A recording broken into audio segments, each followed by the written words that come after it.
Boiled chicken.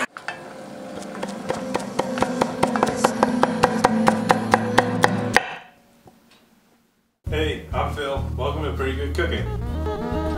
Tonight on the show, I'm going to teach you how to make a blind chili.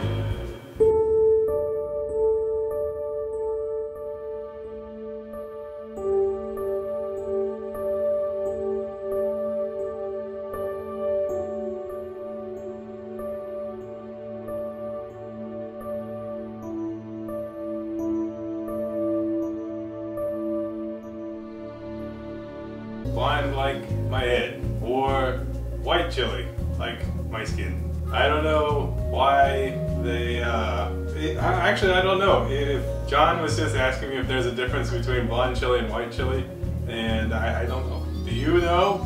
Viewers at home. I'm gonna start with a little glass of wine, or as my sister says, just a couple of inches of wine from a box. It's a Boda box, Revolution. Yeah, it's fine. Feeling a little mellow today, guys. I know a lot of times on the show I get, like a little rip snorting and then stumble around a bit. But I think today I'm just gonna take it easy. That was my little brother throwing a fart at me. Alright, blonde chili is an easy recipe. It's good for cold weather. I think it's pretty healthy. So we're gonna start with a big soup pot. And in that we're gonna dump some chicken. We got 2 enormous chicken titties today. It's almost 3 pounds of tits. 3-pound boobies. What fine looking knockers. And we'll just dump them right here in our pot. And the cooking method we are going to use, I've seen some people call it poaching, but I think it's actually just boiled chicken. Here I have a couple of cans of diced chilies, the Mild. This is, I would say, like a mom's staple. Not our mom. Our mom wouldn't use these, but like many other moms I have met use them. They look kind of weird. That's the sound our mom makes. I've met a lot of moms in my life. Most of them were nice ladies. Yeah, I've known a couple of them. They weren't nice. Okay, dumping them in there. And the idea is we're gonna cook this chicken to the point that we can shred it up into pieces. So fill it with water here. I've really just covered the chicken breasts, and I'm gonna pop in a couple cubes of Telma, which is chicken consomme, and this is just like dehydrated chicken flavor. It's yellow, totally natural. It's kind of like a Moor cube. You might be familiar with those, but looks like it's produced by Unilever. And also it's made in Israel. Alright, we'll get that heating up, and meanwhile, we'll work on an onion. How much of an onion, Phil?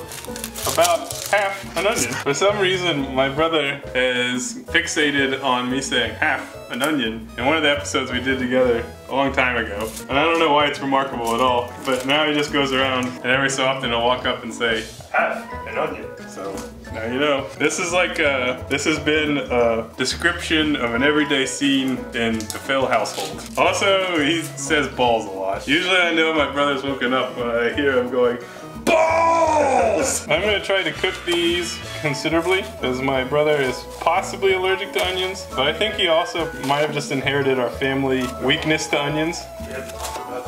We don't need to go into detail, but onions aren't kind to him all the time. It gives me a I'm gonna use a food hack. It wasn't described as a food hack, but some guy on the YouTube comments said if I put an onion in a pan and let it cook without oil, they brown faster or caramelize faster. So insert name here. I don't know you. Let's see if it works. Also, in case you were wondering if about Kevin's slanderous words about I like keeping my pots dirty. Hell yeah, I do. I just leave that shit right in there. It's extra flavor. If I had to summarize this recipe, it's cook some chicken and then put a bean in it. God, that's it.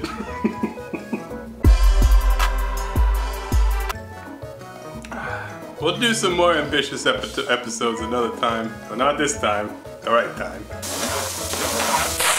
Here's another food hack. If you got shit in your pan, cook some onions to clean it off. I'm just kidding. Onions are at the point where they're sticking, so I'm gonna add a little olive oil. I can't tell if it made any difference, so I'm gonna rate this one a plausible. Don't want to give you guys too much helpful information. We're a comedy show. Keep cooking those. These onions are Dunions. You can tell by the golden brown. Just throw it on in there. They'll just keep cooking. It'll be great. Have a wonderful time. Having a hard time getting them out of the pan. I'm like imagining someone telling me how to get onions out of a pan more easily, but really I think that the right thing to do is just do your best. We're gonna boil this chicken until it's done, and they're big titties, so it's, you know, you might not see us for a little bit. Golly! Alright, the chicken's fully cooked, you can tell just by how it's looking. Half an hour, roughly. But I really just don't have the patience to let this get to the point of being shreddable. And honestly, I'm not that confident it would get to that point. Because I don't know. So instead of shredding it, I'm gonna chop it. It's gonna be chopped chicken. And you can go your own way. Like that one song. You can go your own way. But I think that if we just give it a slice like this, it'll be pretty good. Cutting against the grain of the chicken for maximum tenderness. You know, this might actually shred. Yeah, whatever. Chopped chicken is just fine. My mom used to make blonde chili when we were growing up. This is nothing like her recipe. I didn't really care growing up because it was a good vessel for hot sauce and filling. I liked it. But this is different. This is more of like a Southwest iteration. I'm gonna be chopping this chicken for a minute, so you know, you do what you want.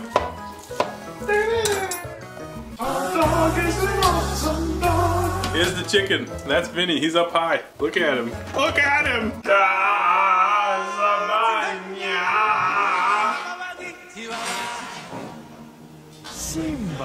Next up is the beans. Yeah! I got 3 cans of Great Northern beans. My friends and family are speculating how my dumb dog would taste. Don't put me, no! I'm toxic!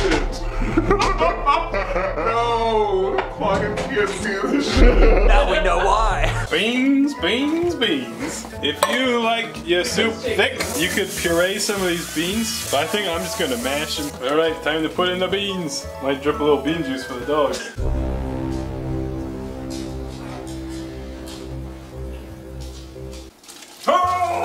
I'm just gonna mash them up a little bit. So far, it's pretty monochromatic. I wonder if I forgot anything. Oh, I gotta put spices in. Time for some spices. We're gonna season today's soup with cumin, oregano, and cayenne. Let's give it that spice. Got a lot of soup in there. This is oregano. This ain't that Mexican brick oregano. It looks pretty good. And some cayenne for spice. So we're just gonna keep letting that simmer. Be back in a bit.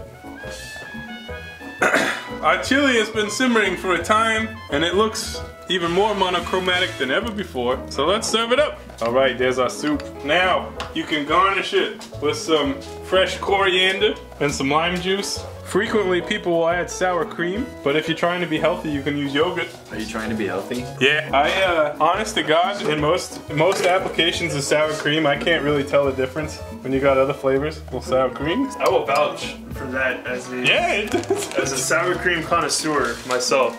It tastes like sour cream. That stuff is really good. Chobani. Yeah. And maybe just a small cheese garnish. And you know, as per usual, this kind of thing, great vehicle for hot sauce. Maybe one of those hot sauces I fermented in a recent episode.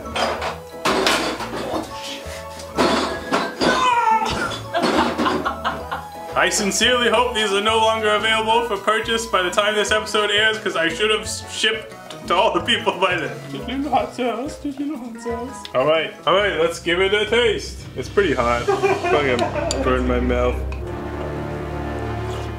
It tastes really good. Well, that was a simple dish. I feel like anybody could do that. So on that note, I wish you a nice evening, and if you're a hot single co-ed in the Central Ohio area, my brother's available!